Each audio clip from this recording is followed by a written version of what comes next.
And welcome my dear students. स्वागत है आप सभी का हमारे इस प्यारे से यूट्यूब चैनल में। दोस्तों आज जो हम लोग जो है बहुत ही शानदार वीडियो पे बात करने वाले हैं, क्योंकि आज जो है हम पूरी सिलेबस क्लास 8 का जो है साइंस का लेकर के आ गए हैं। जो कि हमारा जो है क्लास 8 में जो है कौन कौन सा चैप्टर जो है पढ़ना है साइंस में, सारा चीज़ का जो है पूरा डिटेल्स के साथ लेकर के आ गए हैं। और आप लोगों को बता दें, हम इस चैनल पे जो है क्लास 6 से लेकर के जो है 12 तक के जो है विषयों को जो है कवर करने वाले हैं और सारा जो है रेगुलर क्लास आने वाले हैं। तो आप लोग इस चैनल को सब्सक्राइब ज़रूर कीजिएगा, ताकि जो है आपका जो है फ्यूचर भविष्य जो है अच्छा हो पाए। क्योंकि भाई यहाँ पे फ्री में आप लोगों को कंटेंट देखने को मिल जाएगा, कोई भी पैसा चार्ज वगैरह नहीं मतलब लगेगा, है ना। जो कि आप लोग जो है मिनिमम इंटरनेट के माध्यम से भी पढ़ सकते हैं। डेली का जो है क्लास होगा ही, आपको सिलेबस वगैरह किस तरह से जो है हमारा मेंटेनेंस होगा उसका वीडियो जो है बन गया है, जो कि देख सकते हैं कि कौन दिन जो है किस तरह का क्लास चलेगा। और आज हम लोग जो है बात करेंगे खास करके कि हमारा 8 क्लास में जो है क्या क्या पढ़ना है, और हमारा जो है वो भी स्पेशली सब्जेक्ट जो है हमारा साइंस पे बात होने वाला है ना। तो हमारा जो है देखिए क्लास 8 तक साइंस जो है एक ही बुक होता है ना, और क्लास 9 के बाद जो हमारा बुक को जो है डिवाइड कर दिया जाता है, बांट दिया जाता है। तो हम लोग जो है क्लास 8 में जो है कौन कौन सा साइंस में चैप्टर और किसमें क्या पढ़ेंगे, कितना इंटरेस्टिंग होने वाला है, सारा चीज़ जानकारी लेंगे, है ना। तो चलिए हम लोग सिंपली शुरू करते हैं कि हमारा जो है पहला जो चैप्टर आएगा, हम लोग देख रहे थे भोजन पढ़े, उसके बाद जो है भोजन से कैसे पोषण मिलता है। अब जो है यहाँ पे कि हम लोग जो है भोजन के लिए जो है फसल को उत्पादन कैसे करेंगे, है ना। हम लोग जो है फसल को कैसे उपजाएंगे, इसके बारे में हम लोग जो है क्लास 8 में आकर के पढ़ेंगे। और इसका प्रबंधन का मतलब होता है इसको जो है व्यवस्थित कैसे करेंगे, एक जगह कैसे रख सकते हैं, किस तरह से इसका भंडारण कर सकते हैं, सारा चीज़ के बारे में जानकारी इस चैप्टर में मिलेगा। जो कि आप लोग जो है फसल जानते होंगे, फसल वगैरह उपजाते हैं तब तो आज ही जिंदा है ना। क्योंकि भाई धान वगैरह अगर आप लोग उपजाइएगा नहीं, चावल नहीं खाइएगा तो कैसे ज़िंदा रहिएगा, है ना। तो इसलिए फसल उत्पादन से रिलेटेड किसान भाइयों आप लोग जो है ध्यान दीजिएगा, ठीक ना। तो फसल उत्पादन एवं उसका प्रबंधन कैसे करें, किस जगह पे कितना खाद देना है, सारा चीज़ जो है इसी में हम लोग पढ़ लेंगे। और कौन सा जो है फसल को कैसे प्रबंधन किया जाता है, हल कुदाल सारा चीज़ पढ़ने के लिए आएगा, है ना। तो हमारा जो है पहला चैप्टर जो है फसल को उत्पादन कैसे करें, किस तरह से जो है इसको जो है मतलब फसल का उत्पादन कर सकते हैं, इसको किस तरह से जो हम लोग जो है जीवित रख सकते हैं, और इसका जो है प्रबंधन कैसे करें, व्यवस्था कैसे करें ताकि लंबा टिके, है ना। यानी भंडारण के बारे में भी बात करेंगे। चलिए फिर उसके बाद बहुत ही इंटरेस्टिंग सा चैप्टर जो हमारा जो है अभी तक कभी भी नहीं पढ़ने के लिए आया, सूक्ष्म जीव, ठीक ना। जिसको आप लोग जो है सूक्ष्म जीव के बारे में जानते होंगे कि हमारे जो है लैक्टिक अम्ल जो आप लोग देखते हैं, और ये सब जो है हमारा एक्चुअल में दही वगैरह देखते हैं। दही में जो है हमारा जो है ना कुछ मतलब छोटे छोटे जो है हमारे जो है कण होते हैं उसमें, ठीक है ना, जिसको सूक्ष्म जीव के नाम से जाना गया है। तो हमारा जो है जो नंगे आँखों से नहीं दिखा दे, नंगे का मतलब हुआ हम लोग जो है फ्रीली रूप से जिस तरह से देख पाते हैं उस तरह से नहीं दिखाई दे जो हमारा वस्तु या हमारा जो भी जीव जो है नहीं दिखाई देता है, उसको हम लोग सूक्ष्म जीव बोलते हैं। जो कि अत्यंत छोटे कण होते हैं ना, जो कि आप लोग समझ नहीं सकते हैं कि हमारा जो सूक्ष्म जीव को देखने के लिए हमारे माइक्रोस्कोप की आवश्यकता होती है ना। तो आप लोग जो है सूक्ष्म जीव के बारे में पढ़िएगा कि हमारे छोटे छोटे वायरस कैसे काम करते हैं, कवक जीवाणु, या कभी कभी देखते होंगे किसी भी वस्तु में जो है भूआ की तरह जो है कुछ लग जाता है ना। तो ये जो है किसके कारण होता है, सारा चीज़ जो हम लोग सूक्ष्म जीव में जानेंगे।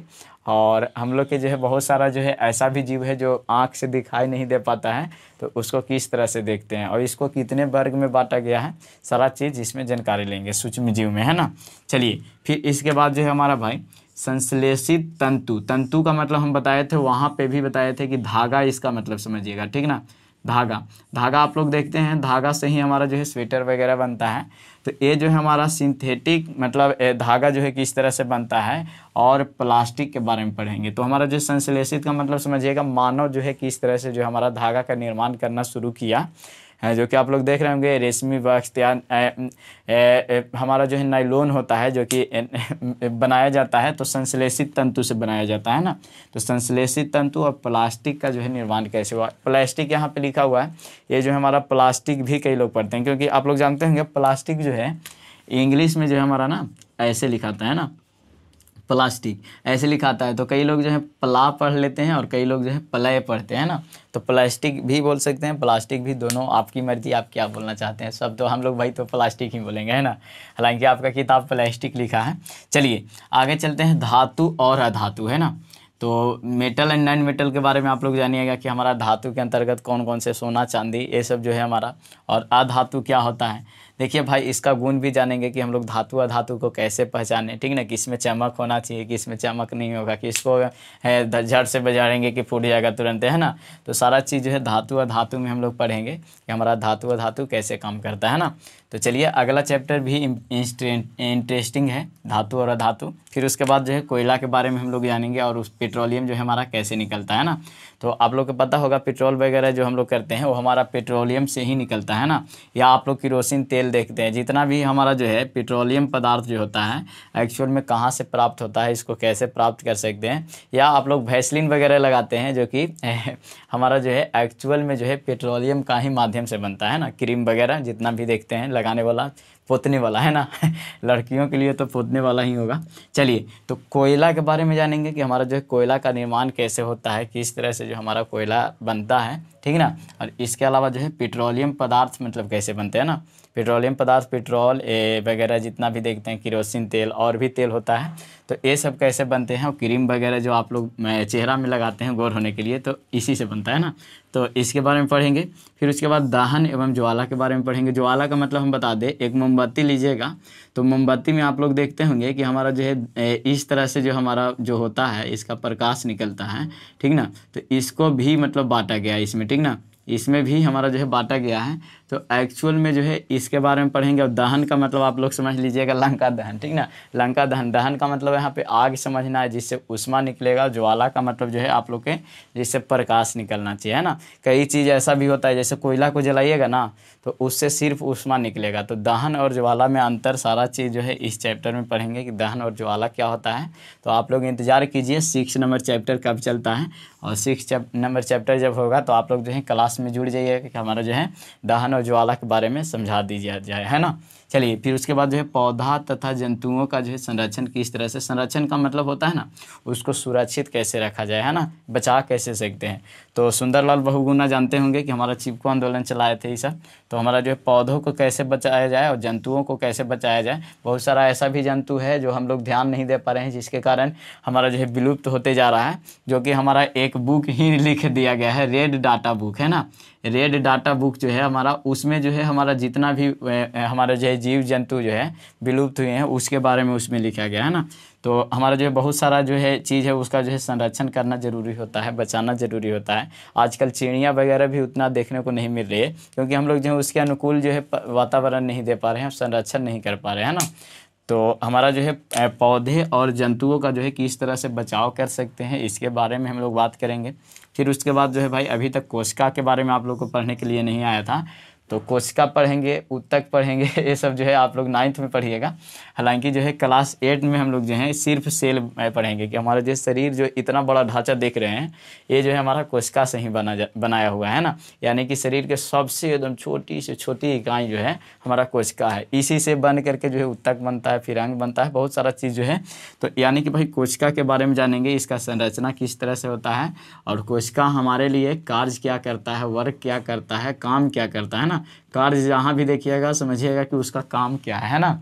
तो इसका काम क्या है ये देखेंगे, कोशिका संरचना किस तरह से हुआ है, इसका बनावट किस तरह का है, ठीक ना, और एक करता क्या है आखिरकार।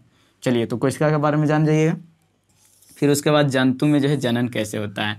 अभी तक हम लोग क्लास 7th में पढ़े हैं कि हमारा जो है पेड़ पौधे जो है जनन कैसे करते हैं ना, वनस्पति जो है कैसे जनन करते हैं।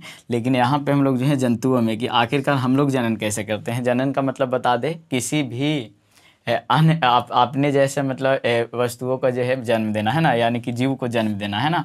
वस्तु तो आएगा नहीं क्योंकि निर्जीव चीज़ थोड़े ना अपने से दूसरे को जन्म देगा, तो जीव जंतु ही आएगा या पेड़ पौधा आएगा। तो हमारा जो है जंतु में जनन पढ़ना है ना, कि हम लोग जो है एक्चुअल में अपने जैसे प्राणी को किस तरह से इस पृथ्वी पे लाते हैं ताकि हमारा जो है जीव का जो है जाति कायम रह पाता है, ठीक ना। हम लोग मानव जाति से हैं, तो मानव जाति किस तरह से जो है हमारा कायम है, तो हम लोग जो है जंतु में जनन में एक्चुअल रूप में पढ़ेंगे, है है ना। और इसके बाद जो है भाई किशोरावस्था, जो कि आप लोग जान रहे होंगे, हमारे जो है मूछें, दाढ़ी और कई परिवर्तन होते हैं जो कि आप लोग देखते होंगे। तो किशोरावस्था जो कि हमारा जो है बताया जाता है कि हमारा जो है 12 वर्ष से लेकर के जो 18 वर्ष होता है उसको तक के जो हमारा जो है शरीर में जो छोटे छोटे परिवर्तन होते हैं उसके बारे में जो हम लोग किशोरावस्था में पढ़ेंगे, है ना। तो किशोरावस्था भी बहुत ही इंटरेस्टिंग चैप्टर आप लोगों के लिए है, क्योंकि 12 वर्ष से देखते होंगे बहुत सारा परिवर्तन हमारे शरीर में बहुत कहा जाता है कि हमारा जो है लंबाई भी कुछ का मतलब बहुत ज़्यादा बढ़ता है। लड़कियों और लड़का का लंबाई का अनुपात क्या होता है, हम लोग जो है कब 100% देखे होंगे कि लड़की जो है बहुत जल्दी मतलब बड़ी होती है ना, तो उसका जो है हार्मोन किस तरह से काम करता है सब जो है किशोरावस्था में पढ़ेंगे, है ना। तो किशोरावस्था जो है बहुत ही इंटरेस्टिंग हमारा जो है चैप्टर होने वाला है, तो इसको ज़रूर पढ़िएगा। फिर उसके बाद जो है बल क्या है और दाब क्या है। तो बल को बता दें कि आप लोग जो है बल जो किसी चीज़ पे लगाते हैं, और दाब प्रेशर जो है, प्रेशर अलग चीज़ है और बल अलग चीज़ है ना। तो बल और दाब के बारे में पढ़ेंगे, है ना, कि हमारा जो है बल क्या है, दाब क्या है, इसके बारे में पूरा मतलब पढ़ेंगे, ठीक ना। तो ये समझ रहे होंगे कि हमारा जो है फोर्स और प्रेशर, ठीक ना। फोर्स किसी चीज़ को टेलना या ढकेना हमारा हमारा जो है फोर्स कहलाता है, लेकिन इसको जो है खींचना भी मतलब जो हमारा फोर्स ही हो जाएगा ना। किसी चीज़ को खींचना या ढकेल दिए वो भी हमारा फोर्स हुआ।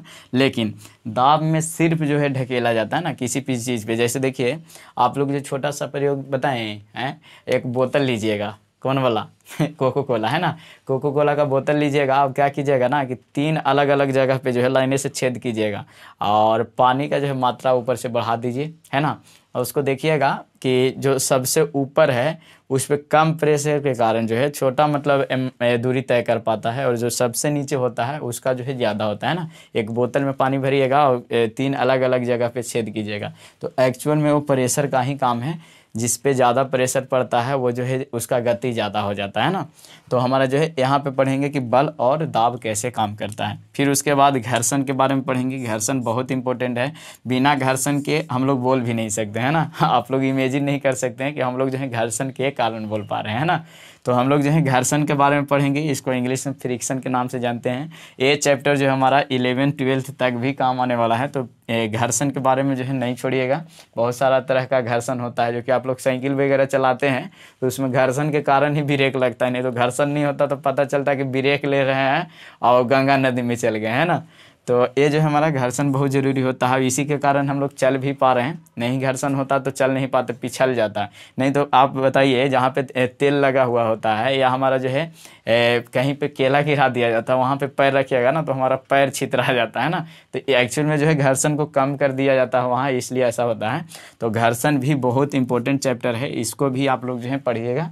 कौन सा लेसन में? 12 लेसन में, है ना। यानी कि 12 लेसन में आप लोग के फ्रिक्शन देखने को मिल जाएगा। फिर इसके बाद हम लोग जो है साउंड कैसे प्रोड्यूस करते हैं, ध्वनि के बारे में पढ़ेंगे। हम लोग जो आवाज़ एक्चुअल में कैसे निकालते हैं, हमारे अंदर जो कंठ बोलते हैं इसको जो है हम लोग साइंस में लैरिक्स बोलते हैं, ठीक ना। तो हमारा जो किस तरह से जो है ध्वनि उत्पन्न होता है, तो इसमें कहता है कि बिना घर्षण के ध्वनि उत्पन्न नहीं होगा, है ना। तो वाइब्रेशन जरूरी है, तब तो देखते हैं कि हमारा मोबाइल में एक वाइब्रेशन मोड भी होता है ना। तो हमारा जो है ध्वनि किस तरह से काम करता है और इसको जो है हम लोग जो है कैसे प्रोड्यूस करते हैं, किससे निकलता है, सारा चीज़ जो है ध्वनि में जानेंगे, है ना। तो ध्वनि जान सकते हैं, इसके बारे में जो हम लोग 13 नंबर लेसन में जानेंगे। और विद्युत धारा के रासायनिक प्रभाव के बारे में जानेंगे कि एक बार जो है उससे परिवर्तन हो गया, जैसे मान लेते हैं कि हम लोग लाइन लिए, ठीक है ना, करंट लिए और करंट से एक बल्ब जलाएं, है ना। तो हमारा विद्युत धारा तो इसमें लगता है, देख रहे हैं कि 1 यूनिट 2 यूनिट उठ गया। तो ये एक्चुअल में जो है ना विद्युत धारा से जो है हम लोग जो है प्रकाश में परिवर्तित कर दी वहाँ पे, ठीक ना। जो हमारा जो है करंट को जो है प्रकाश में परिवर्तित कर दिए, तो हमारा जो भाई रासायनिक प्रभाव दे दिया। अब प्रकाश से फिर से हम लोग जो है विद्युत धारा में नहीं ले आ सकते हैं, ठीक ना। अभी तक तो टेक्नोलॉजी इतना तक नहीं है कि भाई उसको फिर से उसी में लाया जाए, लेकिन फिर भी यहाँ पे जो है रासायनिक प्रभाव दिखा रहा है ना। या कई चीज़ आप लोग देखते हैं जो कि हमारा जो है जैसे कोई मशीन वगैरह है उसको अगर खपत करता है विद्युत को, तो वो फिर से जो है उतना मतलब हम नहीं दे सकते हैं ना।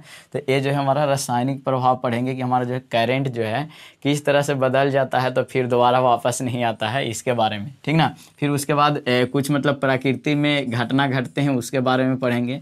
जो भी हमारे कुछ घटनाएं हैं ऐसे जो हमारे प्राकृतिक में घट जाते हैं, भूकंप वगैरह जितना भी है, तो इसके बारे में पढ़ेंगे कि हमारा जो है किस तरह से जलवायु चेंज होता है, सारा चीज़।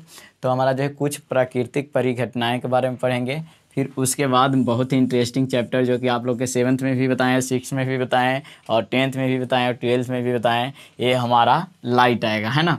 तो लाइट के बारे में हम लोग पढ़ेंगे 8 क्लास में, बहुत ही इंटरेस्टिंग है, इसको तो छोड़िएगा नहीं, इसको छोड़िएगा नहीं, क्योंकि 8 क्लास में जो पढ़ेंगे एक्चुअल में जो है 12th क्लास में काम आ जाने वाला है, तो इसलिए इसको छोड़िएगा मत, है ना। चलिए फिर उसके बाद जो है तारे एवं जो है सौर परिवार के बारे में पढ़ेंगे, जो कि हम लोग स्टार्स देखते हैं ऊपर में, ठीक ना। तो तारे किस तरह से टिमटिमाते हैं और उसका जो है सौर परिवार किस तरह से होता है, पूरा परिवार के बारे में पढ़ेंगे, ठीक ना। तो एक इस लेसन में पढ़ेंगे 17 नंबर लेसन में। और फिर उसके बाद वायु जो है हमारा जो है एक्चुअल में हवा और जल जो है किस तरह से प्रदूषित हो रहा है, उसको कैसे बचाया जा सकता है, सारा चीज़ जो है जानकारी लेंगे 18 और अंतिम लेसन में। अब आप लोग कभी कभी उम्मीद कर रहे होंगे सर जितना भी हमारा जो है आखिरी वाला जो लेसन दिया हुआ है एक्चुअल में जो है हम लोग के पढ़ने के लिए क्या दिया हुआ है, इकोलॉजी सिस्टम पे हमारा जो है वातावरण को कैसे मतलब बचाया जा सकता है। तो आप लोग के लिए ये भी इम्पोर्टेंट होता है, क्योंकि 12th क्लास में आखिरी में जो आप लोगों को पढ़ना होता है यही जो है इसके बारे में, ओनली इकोलॉजी के बारे में जो है बहुत ही बेहतरीन से फिजिक्स में भी दे दिया है, ठीक ना। तो आप लोग समझ सकते हैं तो कितना इम्पोर्टेंट है, सब क्लास में पढ़ना है। तो इसको कायम रखेंगे तो 18 नंबर चैप्टर में कि वायु जो है किस तरह से प्रदूषित हो रहा है, देखने का सांस लेना बहुत दिक्कत हो रहा है ना। दिल्ली चल जाइए, तो दिल्ली जाइएगा तो आप लोग के जो है ना बहुत सारा गाड़ी चल रहा है, तो उससे धुआं निकलता है, तो सांस लेना जो है बहुत तकलीफ होता है, तो वायु प्रदूषण हुआ। अब जल देखिए, आजकल हमने जितना कचरा है सब के जल में बहा दे रहे हैं ना गंगा जल में जाओ, तो गंगा जल अपवित्र बोला जाता है कि मतलब जो है भाई धीरे धीरे जो है गंदा होते जा रहा है, तो वो जो है एक्चुअल में जल प्रदूषण के कारण आता है। तो हमारा जो है किस तरह से इसको बचाया जा सकता है, सारा चीज़ जानकारी किस लेसन में मिलेगा, 18 नंबर लेसन में। और ये हमारा रहा फुल सिलेबस जो है हमारा साइंस का क्लास 8th का, है ना। तो 8th का जो है हमारा फुल सिलेबस कहाँ पे मिल गया, सुदृष्टि स्टार पे। और आप लोग जो है भली भांति उम्मीद करते हैं कि सब्सक्राइब भी कर लीजिएगा, है ना, सब्सक्राइब भी कर लीजिएगा, ताकि जो है आपको हमेशा जो है अपडेट मिलते रहे। और सब चैप्टर हम लोग इसी चैनल पे पढ़ेंगे, है ना, सब चैप्टर इसी चैनल पे पढ़ेंगे, तो जल्दी से सब्सक्राइब कीजिए और वीडियो को भी लाइक कीजिए, ताकि आपका भाई मोटिवेट होते रहे। और कुछ कीजिए चाहे नहीं कीजिए, शेयर करना मत भूलिएगा, जिसको भी ज़रूरी है उसको ज़रूर इस वीडियो को उसके पहुंचाइए, ताकि वो भी जो है हमारा वीडियो का आनंद ले सके और डेली जो है क्लास में ज्वाइन हो सके। चलिए थैंक यू सो मच, आप लोग जो है कमेंट करके बताइएगा कि आप लोगों को जो है वीडियो कैसा लगा। और चलिए मिलते हैं अगले वीडियो में और नए अंदाज के साथ। चलिए थैंक यू।